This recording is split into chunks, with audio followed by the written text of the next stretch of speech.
Hey, Nicole here. Let's talk about Leo, sun, moon, and rising. How to seduce a Leo, sun, moon, or rising sign. So if you don't know what your partner's sun, moon, or rising sign is, or your own, go to the link I've included.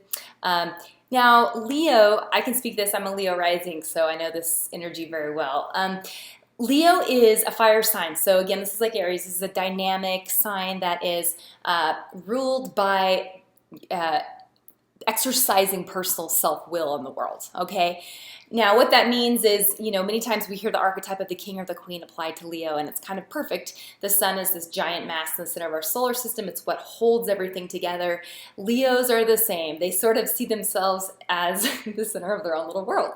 So what that means is there's high side and shadow side. High side is Leos typically are very comfortable being in the center of attention. They're comfortable being on stage, being public speakers, or performing publicly. Madonna's a Leo. She's like a typical the little egocentric Leo, that's the shadow side of Leo. Is Leo can take itself a little too seriously, can be a little bit too proud, a little too vain, and depending on the other things in the person's chart, that Leo they just can kind of like have a big head. They can have like little delusions of grandeur, okay, but that's the shadow side. The good side is, or the high side is, they're probably kind of right. Like usually when you meet a Leo, they have a charisma to them, they have a magnetism to them.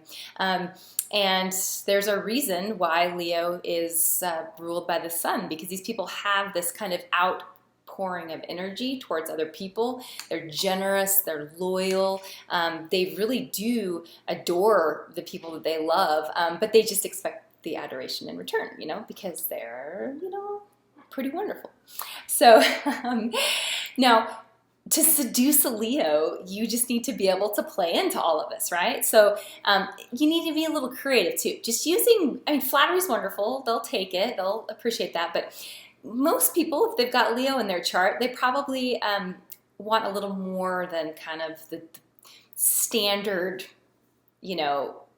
level of kind of effort, right? Like you need to go a little above and beyond. Leos like nice things. They like trips that are a little luxurious, right? They enjoy the finer things in life. Because remember, this archetype, this is the king and the queen, okay? Now, this doesn't mean that every Leo that you meet is going to be a snob or, an elitist or anything like that. But it's just a Leo appreciates being pampered. They like it. They like they like rolling deep, they like doing things kind of the right way, I guess. This would be like, if you've heard of glamping, like glamour camping, that would be a Leo. They would love to go glamping. Or if it's like a rugged Leo man, you better bet he's going to have like the nicest camping gear that exists, okay? That would be Leo.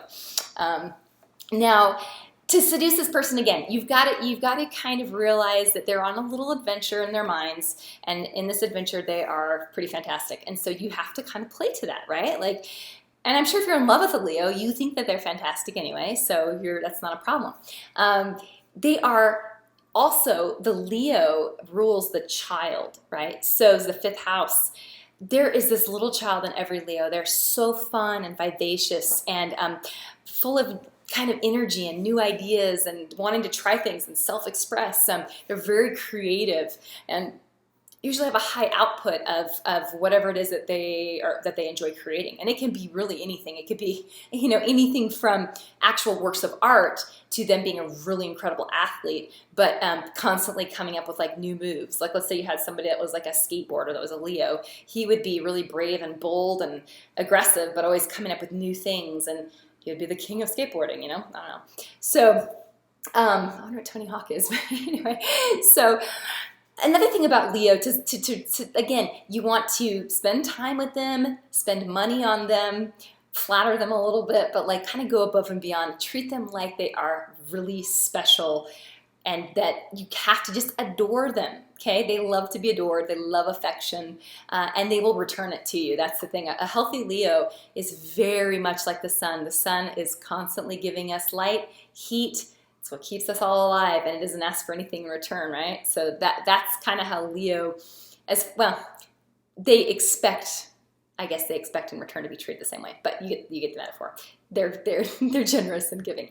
Also, they have a fixed nature, so they can be a little bit stubborn. If they're going through a little phase where they're pouting, you just need to let them pout, and beg for forgiveness, and then everything will be fine, and they will forgive their subjects. So, of course, I'm saying all of this with love in my heart because I'm Leo rising, so I'm a little bit making fun, but Leos are fun. They make the world a warm, happy place. Enjoy your Leo. Okay.